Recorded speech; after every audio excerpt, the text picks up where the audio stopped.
ये जवान हमारा विक्रम बहुत होनहार बच्चा था और बड़ी मेहनत करके आईटीबीपी में भर्ती हुआ था अपने दम पर ही। इसके पिताजी तो पिछले 20 साल से बीमार रह रहे हैं और माँ ने बड़ा मेहनत करके पालन पोषण किया था। बहुत छोटी सी किसानी है और अफसोस बहुत है, लेकिन भैया मैंने हमेशा सीखा है।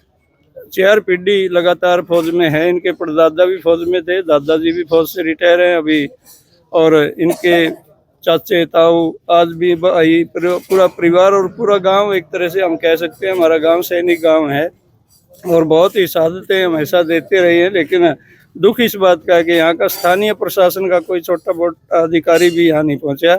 हमें बहुत अफसोस हुआ। आईटीबीपी के नौजवान बहुत दूर से आए, सेना के सैनिक बहुत दूर से आए, लेकिन यहाँ नज़दीक बैठे हुए प्रशासनिक अधिकारी ये जानने के लिए भी नहीं पहुंचे कि एक गांव में एक शहीद हो रहा है। और एक गांव का आपने देखा है, आपके चैनलों का भी मैं विशेष तौर पर आपका आभार व्यक्त करता हूं। कल शाम से आप भी लगातार हमारे साथ दुखी मन से साथ रहे हैं। आज भी सुबह से ही लगातार अपने इस दुख की घड़ी में इकट्ठा रहे हैं और हमें एक सांत्वना मिली है कि ना केवल हमारा गाँव जिसमें 2 दिन से कोई चूल्हा नहीं जड़ा, किसी ने खाना नहीं खाया, सब छोटा बड़ा बच्चे से लेकर बूढ़ा तक बहुत अफसोस है। और आप लोगों ने इस मौके पर सांत्वना दी है, जो जिस तरह से हमारे सैनिकों ने आके सलामी दी है, उससे तो हमें गर्व होता है।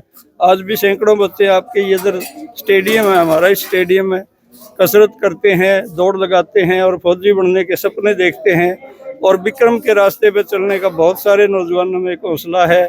एक दूसरा बेटा भी हमारा जो एयरफोर्स में है, विक्रम के साथ ही गाड़ी में था, वो भी एक्सीडेंट का शिकार हुआ है। लेकिन दुर्भाग्य अपना एक हमारा ये मानना है कि भाई एक बच्चा बीच में नहीं रहा, दूसरा बच्चा अभी इलाज तो चल रहा है, लेकिन वो संभावना है कि ठीक हो जाएगा, बच्चा बचाव रहा है। और परिवार में वैसे तो इनके दादाजी भी अभी जिंदा हैं और पूरा परिवार, हमारे जो भाई हैं वो 4 भाई हैं, उनमें से भी 3 फौजी थे। ये एक लड़का जो जिसका विक्रम बेटा था, वो भाई कंडम हो गया था बहुत पहले से और वो भर्ती नहीं हो पाया ना। तो पूरा परिवार का एक रिकॉर्ड है। अभी भी हमारे कई बच्चे इसी परिवार के भी सेना में हैं और हमेशा एक सैनिक के रूप में बॉर्डर पे पहरा देते रहे हैं। और इस गांव के किसानी का भी एक आपने आसपास सुना होगा, हमारा रिकॉर्ड है पूरा, छोटे से बड़ा तक किसान भी अपने खेत में बहुत दिल लगा के काम करता है। और हमें बच्चों पर बड़ा गर्व है जो फौज के लिए भी तैयार हैं और अन्य सर्विसों के लिए भी तैयार हैं।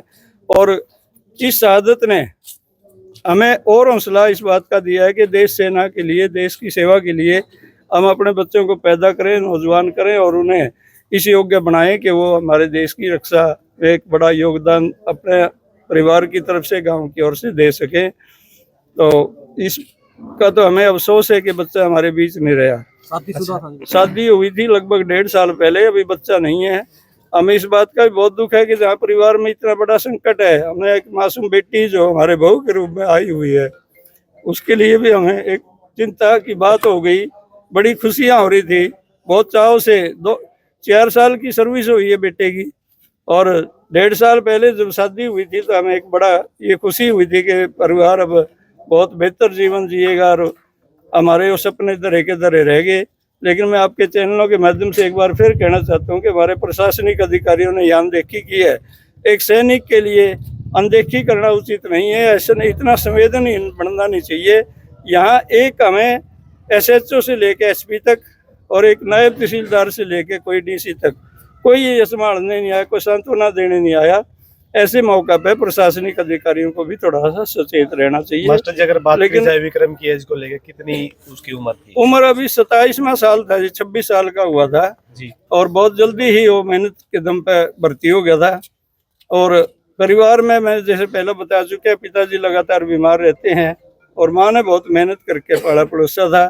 अब हमें एक मासूम बच्ची अपने बहू के रूप में भी हमारे साथ छोड़ गई, इस बात का बड़ा अफसोस है। इकलौता ही बेटा था विक्रम। बाकी हाँ 2 बहनें हैं, लेकिन वैसे परिवार क्योंकि 4 भाई तो हमारे इसके पिताजी, ताऊ जी, चाचा जी हैं और परिवार बहुत है, लेकिन फिर भी हमारा इकलौता बेटा हमारे बीच नहीं रहा, इसका बहुत बड़ा अफसोस है हमें। ठीक है।